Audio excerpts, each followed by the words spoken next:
welcome to the Business Across Borders platform. Like Cindy said, my name is Chanel Jones, and I will be introducing our next two panelists. We have Susan Harper, who serves as the Consul General of Canada in Miami. Susan has taught at some of the most well-known colleges like Cambrian, Sudbury, and George Brown College in Toronto. We also have Maria Boyce, Vice President of Global Public Affairs for UPS.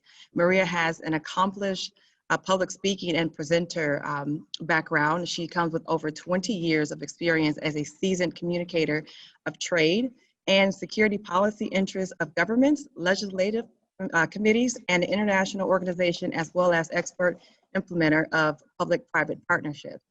So I would like to give a very warm welcome to both of these ladies, and we thank you for being a part of our panel today. Thank you. Thank you. I want to say, I know Susan will go first, but that was an amazing introduction, Chanel. I will give more to Susan. Is an amazing, Susan, I need to add to your introduction. It's an honor to be talking with you. And Susan has been a champion for business, for women, and a great representative of Canada, always when I have the pleasure of talking with Susan. So how are you doing, Susan? I'm doing very well. I'm really enjoying this morning's program. I thought it was a tremendous presentation that Laura made. It's such passion and such commitment to really changing things in a way that's good for obviously the green sisterhood, but also generally, the benefits to the economy that she was talking about. So I really enjoyed this morning. I have to admit that I agree with many of the comments that were made while she was speaking on the chat, as well as after, to thank her. It's a very impressive when an organization like UPS recognizes that commitment by promoting someone to a senior level. And so I appreciate that UPS has been a sponsor of Go for the Greens, as we have for many, many years. I think you have from the beginning. But I think there's a commitment here certainly on the behalf of our two organizations, but several of the organizations who are here with us, co-sponsoring, co-organizing, and the individuals. And I think that's what it takes to make that real change. So just had to start our conversation by recognizing that, which is, I think, a credit to UPS and then to you as well, Maria Luisa, because I think having this conversation just again gives us a chance to develop what we were going to talk about today and recognize that we're both committed to it. I want to start by picking up a thread of what Laura said, which was about the USMCA, which in Canada we call the CUSMA, starting with Canada, and the ASEUM in French, because we're a bilingual country, so we use both names.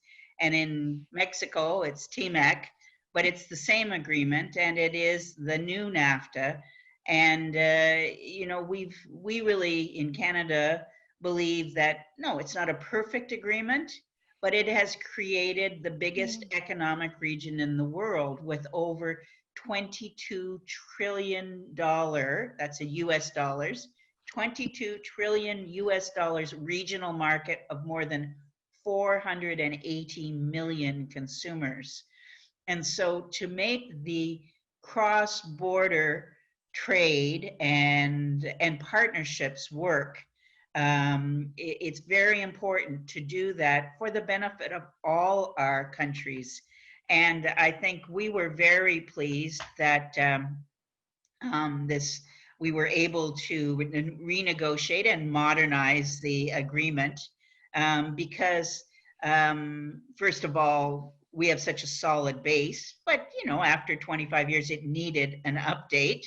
As I like to say, we remember when we started negotiating NAFTA, Amazon was just a river. Yeah. Think of the changes now.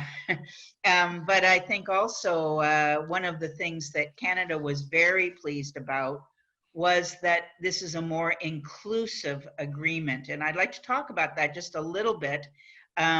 first of all, I think for many of the participants in this, in the Green Sisterhood, many are small and medium-sized companies, and so the fact that there is a chapter on small and medium-sized businesses where the parties agree to collaborate on promoting those businesses, and particularly by small and medium-sized businesses owned by underrepresented groups, including women. And there's also a reference in the labor chapter on sex-based discrimination in the workplace, which extends and clarifies existing labor rights obligations. So, I think from our point of view, it also helps other underrepresented groups as well. It's not just women. We certainly, as was discussed in the last session and highlighted by Laura, supplier diversity is key. And there are a lot of good corporate sponsors I know participating in this event and in other events that I've been at, where for Canada, we have women, we have LGBTQ2, and we also have Indigenous and visible minorities. And so for us, we have major groups and they cooperate, and that supplier diversity. Well, the USMCA works to help those groups get what we think are the things that will be both good for the members of those underrepresented groups, again, including women, but also for the overall economy. We had a report in Canada, January 2020, our chief economist, and it said that there was remarkable growth in the participation of women-owned small and medium-sized businesses in exporting in the 6 years that she looked at. The share of women-owned SMEs, small and medium-sized enterprises that export, more than doubled in 6 years, from 5% to over 11%, and she looked at 2011 to 2017. And that means the proportion of women-owned SMEs among exporters doubled over the same period, reaching almost 15% of SMEs. That's great news that was doubling, but 15% of SME exporters. Obviously, the gender gap has certainly not fully closed, because women are still greatly underrepresented as entrepreneurs. Women-owned SMEs continue to be substantially smaller on average than their men-owned counterparts. And so there's a lot to be done. And I know we see that, I'm talking from the perspective of the Government of Canada and as a woman in international trade, but I know, Marie-Louise, this is a big area for you and UPS as well. Yes, Susan, thank you so much. And thank you for sharing those statistics. I think continuing to your food of thought, the other part that for us was very interesting on the USMCA negotiation is that in NAFTA, small businesses, right, were a paragraph in an annex, mentioning a paragraph in an annex, and now under USMCA, as you mentioned, is a full chapter, not only in the labor chapter, but in all the chapters. It really is encouraged to have small businesses be able to have, for governments to make it easier and easy to access the information so that they can export and be part of trade. That goes to your point about how do we facilitate this, and to your point from a UPS perspective, thank you for being a leader, Canada, in this negotiation. We love that language in chapter 25 for the SME, where it specifically calls out the three governments to support women-owned, rural-owned, minority-owned businesses in our countries, which I think is very important. And the other part is the realities that we're living in the 21st century, right? This is an economy, or trade is moving faster, volumes are growing. And I think USMCA needed to have that verification and recognizing that small and medium-sized enterprises are now a very important part of that economy and moving. From UPS, we are enablers of small businesses. And so to your point, we care very much about this topic. And I don't have to say say much more. You heard Laura. She's my boss, and I love it. Empowering and identifying how do we support everybody in the economy to be part of this effort. One statistic that I think is important, and this crowd, the green crowd knows it very well, but for 80% of all SMEs in the United States, Canada, and Mexico, US, Canada, and Mexico are their #1 destination. And so it was very important and imperative for us within USMCA from the industry perspective and private sector that we bring the realities of the language and regulations to the 21st century so that all these SMEs are able to connect and participate in trade and international trade. And I know you and I are going to talk more about the different topics and chapters. I think one last thing for small, medium, and large businesses that are doing businesses in North America, we needed to be competitive, and that was I think one of the areas that, from a trade nerd, customs nerd perspective, that's me. I think this agreement was able to successfully introduce and set into perspective this the language and the framework that is going to allow us to remain competitive as a region. um, Mexico, I think this is another element. When I think one of the questions was about women in North America, I believe the agreement is very important also for Mexico, for those participants that have that interest in there, because a lot of small companies and micro companies in Mexico are still part of the informal economy, and the agreement is building that framework to allow them to become part of the formal economy and be able to export, right?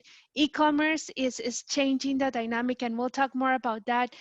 But that's another perspective that I think the USMCA gives us that information. But I know, Susan, you and I were mentioning e-commerce, digital trade, fascinating, right? How this has changed the dynamic, and how do you see it?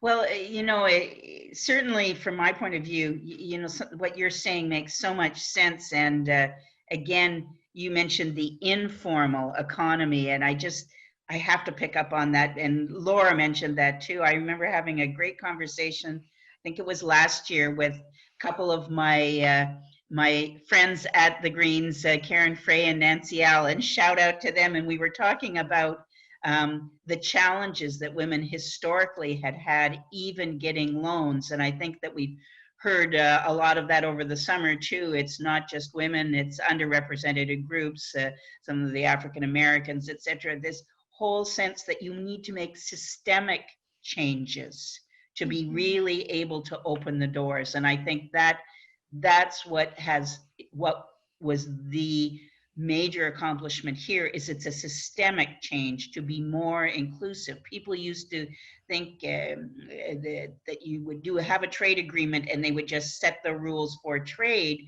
without recognizing that even more fundamentally there was exclusion going on. And so it was necessarily part of the agreement, not just for each country, but for the countries signing the agreement collectively, to open those doors, to include far more the women and other underrepresented groups, and specifically the SMEs. And I think that kind of recognition, that systemic kind of change, helps set the tone. But of course, there is much more to do.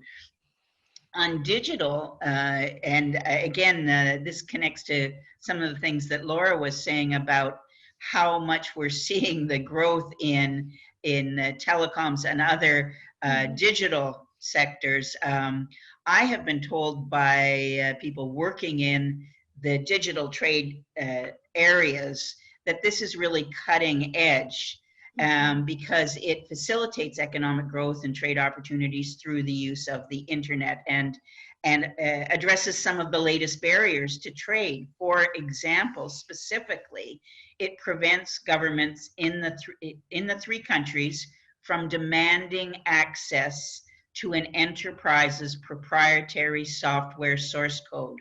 that's an important protection, I think, that is Yeah. great, that really is going to, again, quoting people who are in the sector who've spoken about it. It also prevents governments in the three countries from requiring the use of local servers for data storage. That means that the companies can actually have the choice Mhm. of where to have their server located. But the reason it does that is it includes commitments protecting and ensuring the free flow of information across borders, and makes it clear that companies can protect their Mhm. data, but not discriminating on the basis of international, i.e., the other countries. And I think that kind of recognition that it shouldn't be the national barrier, the border. Yeah. It should be, what is it that you need to do to protect and promote the businesses? And so, very much, I think this kind of um, provision to address data localization is really apparently going to help this cross-border transfer of information that was where there was a restriction that was an unnecessary burden for companies, Mm. but again, ensuring that there is an online environment that builds consumer confidence and trust. And so I think the people who negotiated that chapter were particularly happy that in this agreement that was building on a strong base, this area in particular, which is obviously key to our economies right now, was so advanced. Yeah. So I know from our point of view, that was extremely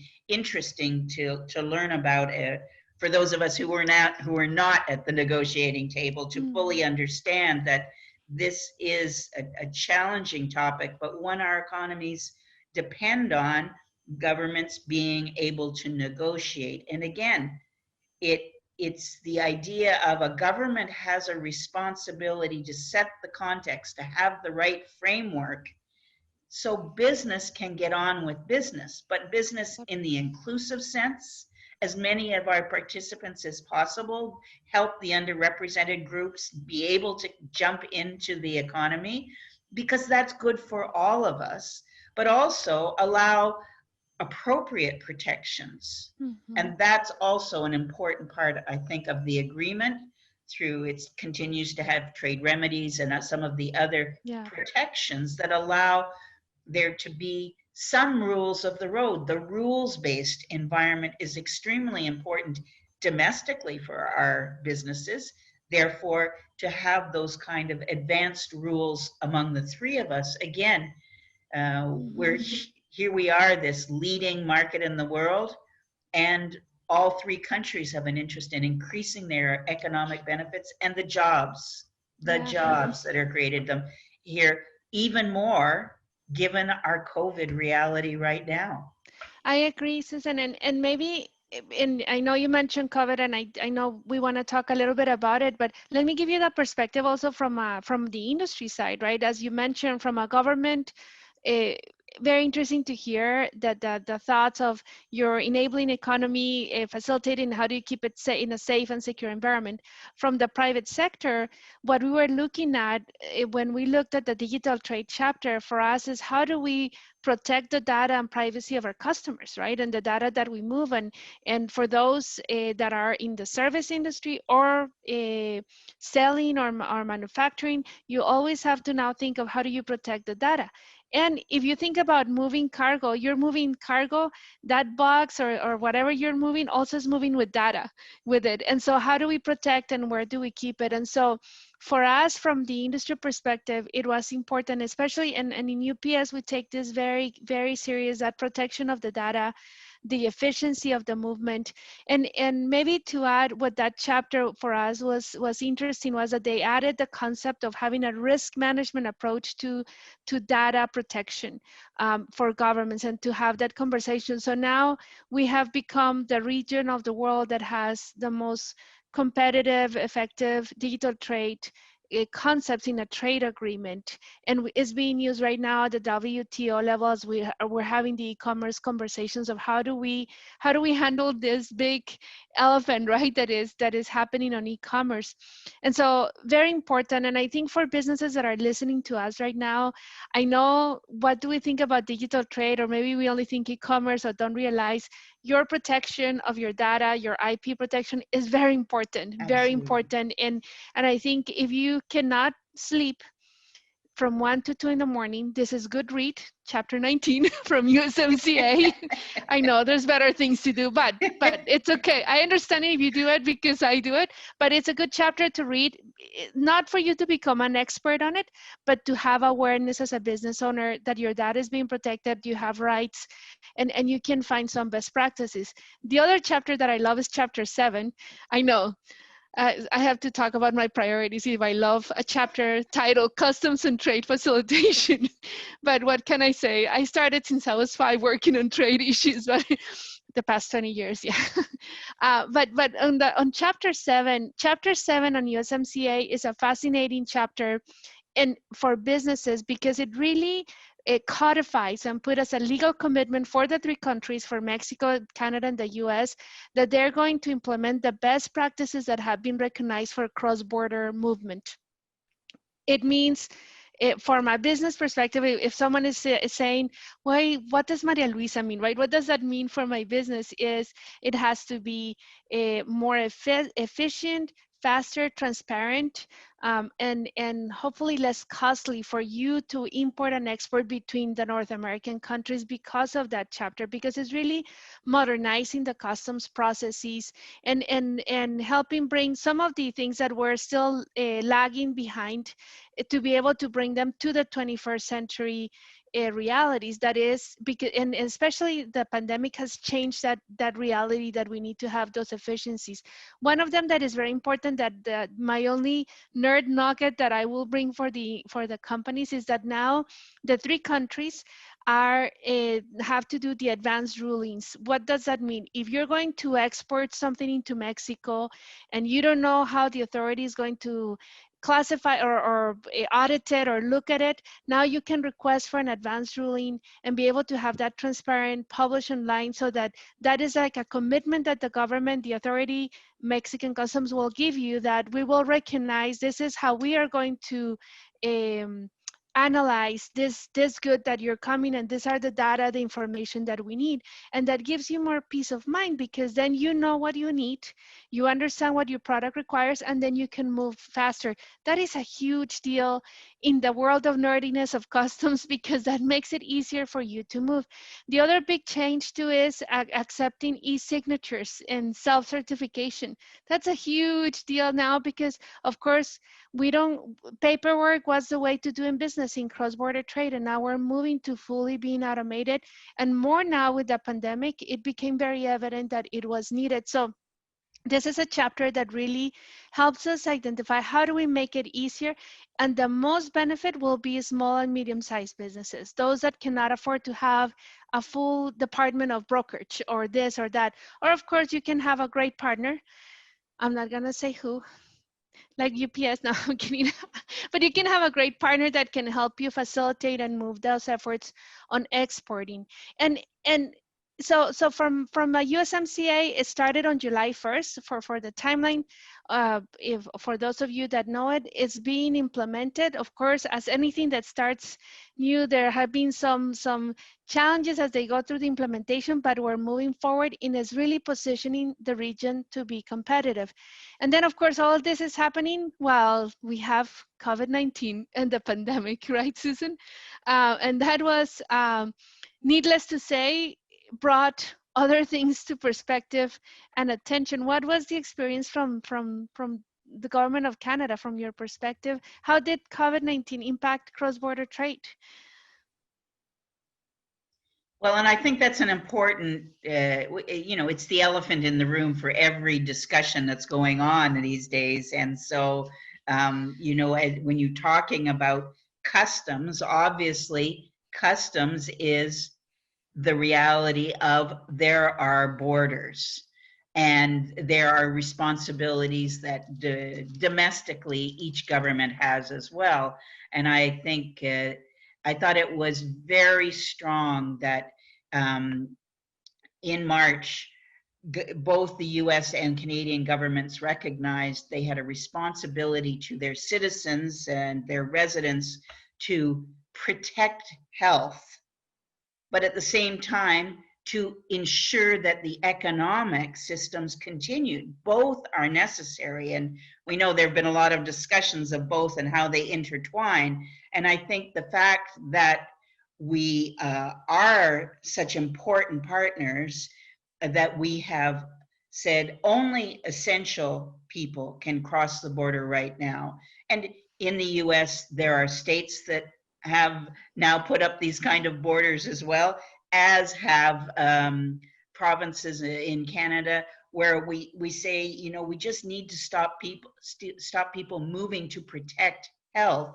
But at the same time, the two economies were so intertwined that there could not be a stop on those essential elements. And the essential elements are very much business elements. And, you know, I think of a couple of examples that we have, you know, intertwined economies on all sorts of things. You know, we buy almost 20% of Florida's agricultural exports, for example. And I think there's been a lot of coverage of how intertwined the three countries are in their auto supply, in their auto parts supply. We build the vehicles together.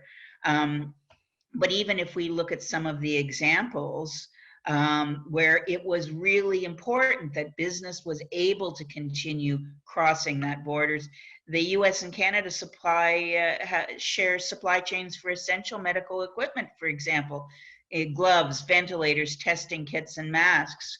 For example, there was an ITC report on supplies critical to the US in the fight against COVID, and Canada was identified as a top 5 supplier for 50 of the 112 imported COVID products.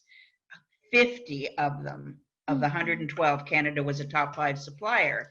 And, you know, for us, that recognizes we have your back. We are your neighbor, you know, and the relationship on medical supplies specifically, it's complex, it's integrated, it's reciprocal. It's not just the finished goods, but as I said, we build things together, we make things together, the component parts and services. And picking up again on a UPS point that both you and Laura have made, you know, service companies, it's actually people who cross borders making the services. You know, a lot of Canada-US trade is by truck. The truck drivers have to be able to cross the border, but even medical staff, you know, there's a very well-known situation in Detroit, Windsor, where Canadian nurses living in Windsor go every day to work in hospitals in Detroit. And that, again, you know, what's important here is that the governments are looking at both aspects. We must protect the health of our citizens during this pandemic until we can move to the next stage, but we must also protect our economies, continue to help people be able to put food on the table. And obviously, there are some companies who have really boomed during this period, but not all. And so are we helping to ensure that that kind of economic reality is recognized as well? And I think we're doing the best we absolutely can right now. And to do that, and again, just a signal to business people who have to cross the border, essential businesses. And you know, it's always good to read into the specifics of that, but there's really a desire here to ensure that those essential business transactions continue to grow even during this challenging period. I don't know if you want to speak a little bit about COVID from the UPS experience. Obviously, you're such a key partner. Your kind of service is particularly valued at the moment. I do, Susan, and I have a slide here because I love what you were saying. I maybe from a private sector perspective to take you on our journey, right, on the pandemic. First and foremost, the first thing that we wanted to make certain is to keep our first priority, keep our employees safe. How do we keep our employees safe as we were seeing the pandemic? And of course, because of our footprint, of course, we saw that pandemic start in Asia and then moving across the rest of the world. And we learned pretty fast how can we keep our employees safe, and so that we can keep moving the goods. And this was, as you mentioned, we were identified as one of the essential businesses globally to keep trade moving and to keep goods moving, because this was a crisis different in terms of cargo keep moving. And so the second thing that we were looking was the impact on the supply chain cargo. And I have this map on because right now, one of the things, and I don't know if our audience knows, a lot of cargo moves in the belly of passenger planes. When the passenger planes stopped flying, that had a huge impact on the capacity, on the air cargo capacity. At the lowest of the points, which was between April and May, we lost almost 50% capacity on air cargo because there were not enough planes. And so while we were adapting, that was a big change. And you can see in this slide right now, we still have less than 70% passenger belly capacity. It still has not been up, and this is as of 2 weeks ago, or 3 weeks ago. I think time is going. I'm sorry, August 29th. I have lost time of track during COVID, but that has been a big challenge. And also the personal protective equipment that you mentioned, a lot of that equipment used to move via ocean, and it moved to the planes because there was an urgency, right, from all the countries to be able to have their inventory. That also took priority and took away capacity and had an impact. Why do I mention this? Is because that will impact inventory management, right? And companies will have to understand better how to move it in that area. So for us, it was important to keep that in mind. Now, the second slide that I have here is just to keep in what we were seeing on the behavior, on the change of behavior of the consumer, and the change of behavior of the impact on the small businesses and in all businesses. We started doing surveys and to get a better understanding of what were the challenges. But what you can see in here is as consumers were changing their behavior in terms of what they were buying, or governments were implementing different policies about not leaving the house, etc., that changed what they were buying and how they were buying. And one of the lessons learned that and I know probably a topic that will be discussed, and for businesses to be aware, many businesses were not ready to be fully digital or e-commerce. They did a lot of business to business, but not business to consumer. It was one option, but not the bulk or their attention. And they really needed to change that dynamic, and that we have seen that behavior change throughout the pandemic, and we saw that impact. And as a result from the survey that we started doing, these were the 4 elements that we were asking on our businesses. And this was as of 2 weeks ago. I want to tell you, when I started giving this presentation, that 28% was 78%. That was back in May, on the impact that view cash flow as a challenge. The good news, because I'm an optimist by nature, is that it's down to 28%, still a big challenge. When we talk about it, being in part of the informal economy, that's a big challenge, because as part of the informal economy, sometimes we saw businesses couldn't get the cash flow that they needed or support from the governments. And so why important to be part of the formal economy? And then that number of revenue generation, 48% of SMBs report sales declines are still a challenge. That number has come down also from the 83% that we had before. And then of course, inventory management. I shared these statistics on the numbers because for businesses, what we have seen as a company is seeing that impact in terms of having to, I know Cindy doesn't like the word, but having to pivot and adapt and be flexible as we have to do with the technology and change. And UPS has adapted to move that. We are We saw triple-digit growth of e-commerce in some areas compared to last year. The pandemic has accomplished in e-commerce what we thought was going to take 5 to 10 years. And I think that is important for businesses to be aware as you adapt to the changes that are needed. And I think USMCA, to close it on my part and pass it to you, Susan, USMCA, great timing to bring us to the 21st century perspective, provide us with good framework for us to export and import, and be able to have it in a safe environment. This is the time for you to export as a business, and do it because consumers are being, you have access to consumers online. There's more consumers online, and this is an opportunity. And of course, Canada and Mexico are great partners that can help us in this area. So Susan, I pass it over to you before we say our goodbyes and answer any questions.